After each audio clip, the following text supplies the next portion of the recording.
បានទៅសូមស្វាគមន៍មកកាន់ពុកម៉ែបងប្អូនអូនពូមីងបងប្រុសបងស្រីទាំងអស់គ្នាផងដែរបាទនៅក្នុងថ្ងៃនេះបាទ admin ក៏បានចេញជាវីដេអូបាទសម្រាប់ចែកជូនឲ្យពុកម៉ែបងប្អូនបាទអូនពូមីងបងប្រុសបងស្រីបាទមកទៀតហើយពុកម៉ែបងប្អូនណាបាទនៅក្នុងថ្ងៃនេះបាទអញ្ចឹងសម្រាប់ពុកម៉ែបងប្អូនបាទអូនពូមីងបងប្រុសបាទបងស្រីដែលគាត់បានចូលមកទស្សនាណាបាទក៏ដូចជាចូលមកមើលនៅក្នុង channel YouTube របស់ admin បាទកុំភ្លេចជួយចុចបាទសញ្ញាមេដៃបាទក៏ដូចជាជួយចុចសញ្ញាកណ្ដឹងបាទឬក៏ចុចជាវនៅក្នុង channel YouTube របស់ admin ម្នាក់មួយទៅបាទពុកម៉ែបងប្អូនអូនពូមីងបាទបងប្រុសបងស្រីនឹងទទួលបានវីដេអូបាទថ្មីបាទល្អពីខាង admin បាទជារៀងរាល់ថ្ងៃផងដែរណាបាទ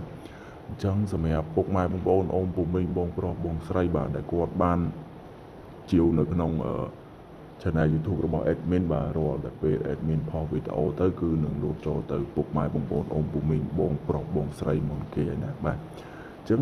admin អត់មានសូមអ្វីច្រើនពីពុកម៉ែបងប្អូនអូនពូមីងបងប្រុសបងស្រីទេបាទ admin គ្រាន់តែសូមពុកម៉ែបងប្អូនដែលគាត់ចូលទស្សនាបាទសូមឲ្យជួយចុច like បាទដូចជាចុច share តែប៉ុណ្្នឹងទេណាបាទតម្រុយ admin គឺលេខល្អប្រចាំថ្ងៃជារៀងរាល់ថ្ងៃណាបាទតម្រុយ admin ដែល free ឲ្យពុកម៉ែបងប្អូននេះគឺចូលសឹងតែរាល់ថ្ងៃពុកម៉ែបងប្អូនអូនពូមីងបងប្រុសបងស្រីបាទ admin មិនមែនចេះតែនិយាយបាទមិនចេះតែថាទេណាបាទ admin មិនមែនចេះតែនិយាយមិនមែនចេះតែថាទេសម្រាប់ពុកម៉ែបងប្អូនអូនពូមីងបងប្រុសបងស្រីដែលគាត់បាទតែងតែស្រឡាញ់ចូលចិត្តតាមដាននៅក្នុងវីដេអូរបស់ admin ឬក៏តាមនៅក្នុង channel YouTube របស់ admin គឺពុកម៉ែបងប្អូនអូនពូមីងបងប្រុសបងស្រីគាត់ដឹងហើយណាសម្រាប់តម្រុយលេខ free ដែល admin free ឲ្យពុកម៉ែបងប្អូននេះបាទបើមិនចូលអុកខ្ទង់ក៏យើងចូលលេខបុកដែរបាទបើមិនចូលលេខអុកខ្ទង់ក៏យើងបានចូលលេខបុកដែរណាបាទសម្រាប់តម្រុយ admin ដែល admin free ឲ្យពុកម៉ែបងប្អូនបាទនៅក្នុង channel YouTube នេះណាបាទអញ្ចឹងបាទសម្រាប់នៅក្នុងថ្ងៃនេះគឺមាន admin បាទមានលេខល្អមានលេខពិសេសសម្រាប់ឲ្យពុកម៉ែបងប្អូនអូនពូមីងបងប្រុសបងស្រីបាទយកទៅផ្សងសំណាងទៀតអីបាទអញ្ចឹងនៅក្នុងថ្ងៃនេះដូចជាលេខ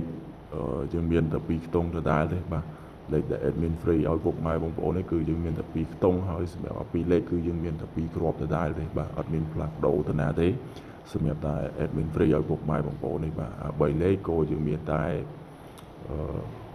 ពីគ្រាប់ដូចតែគ្នាទេបាទអញ្ចឹងសម្រាប់ពុកម៉ែបងប្អូនណាបាទ admin តែងតែទន្ទិញបាទតែងតែសុំពុកម៉ែបងប្អូនអូនពូមីងបងប្រុសបងស្រីបាទគឺឲ្យចុច like បាទក៏ដូចជាចុច share បាទឬក៏ subscribe ក្នុង channel YouTube admin ម្នាក់មួយទៅបាទគឺ admin សូមពុកម៉ែបងប្អូនតែប៉ុណ្្នឹងទេបាទនៅក្នុងថ្ងៃនេះក៏មានតែប៉ុណ្្នឹងដែរបាទសូមគោរពលាពុកម៉ែបងប្អូនអូនពូមីងត្រឹមតែ